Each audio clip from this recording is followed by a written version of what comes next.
वो चिट्ठी जो कभी नहीं पहुंची।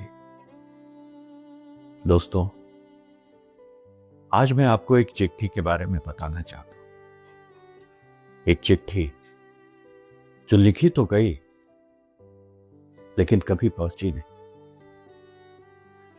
उत्तराखंड के पहाड़ों में एक छोटा सा गांव था, जहां सुबह सूरज निकलता तो पहले पहाड़ों को छूता, फिर उस गांव की छत को, फिर सूरज के घर की खिड़की को। सूरज, यही नाम था उस लड़के का। 22 साल, पतले हाथ, बड़ी बड़ी आंखें और एक सपना, बस एक सपना। फौजी बनना था उसे। गांव में लोग कहते थे, सूरज वो तो आसमान छुएगा एक दिन। और सूरज की मां, वो बस मुस्कुरा देती थी, क्योंकि माओं को पहले से पता होता है कि उनका बच्चा कहां जाएगा, और डर भी पहले से होता है। सिलेक्शन हुआ जब सूरज का, पूरा गांव निकला था बाहर। किसी ने मिठाई बांटी, किसी ने आंसू पिए जलन के। मां ने कुछ नहीं किया।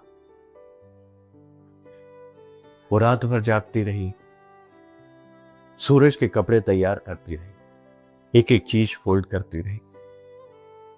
जैसे वो फोल्ड नहीं कर रही थी कपड़े, बल्कि अपना दर्द फोल्ड कर रही थी, सूरज की शर्ट में बंद कर रही थी।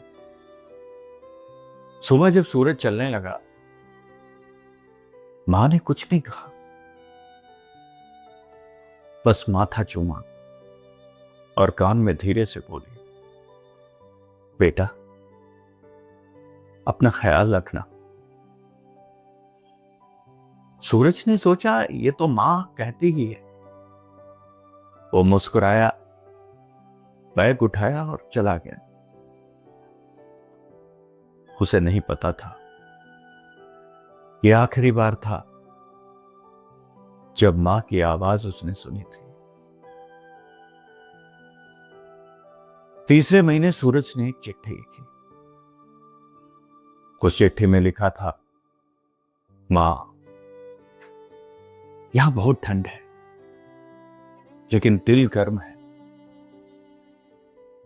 रोज सुबह जब परेड होती है और हम तिरंगा फहराते हैं, मुझे लगता है तुम पास हो। जैसे तुम कह रही हो, शाबाश बेटा। मां, मैं ठीक हूं, तुम ठीक रहना। बस एक काम करो, रोज सुबह चाय के वक्त मेरे लिए एक कप रखना। मैं आऊंगा, जरूर आऊंगा।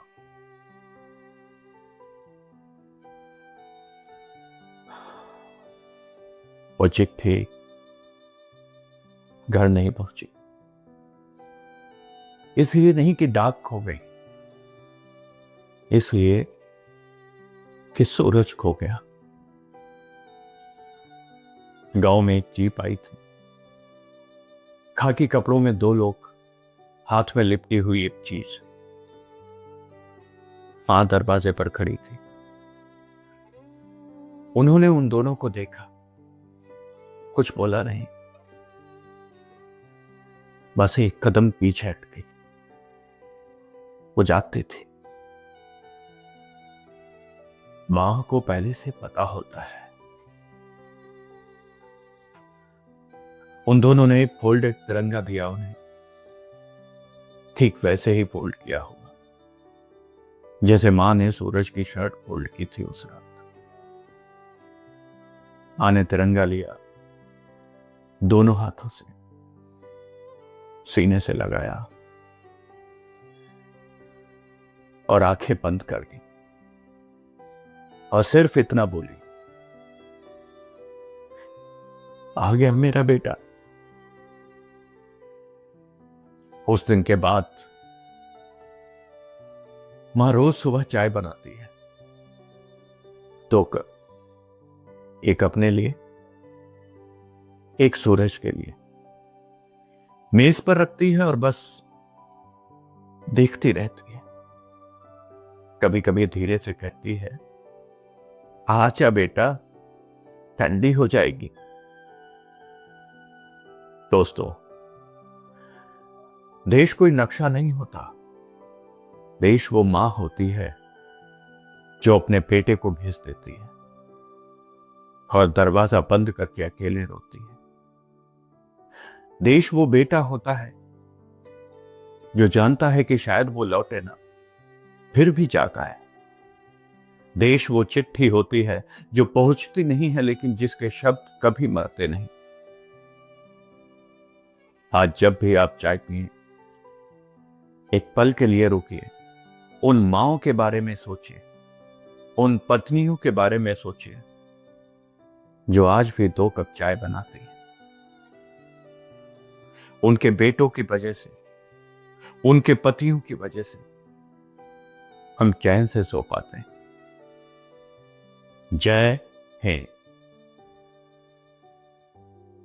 अगर ये कहानी आपके दिल को छू गई तो इसे लाइक करें, शेयर करें और सब्सक्राइब करें और कमेंट में लिखें सिर्फ 2 शब्द, जय हिंद। धन्यवाद।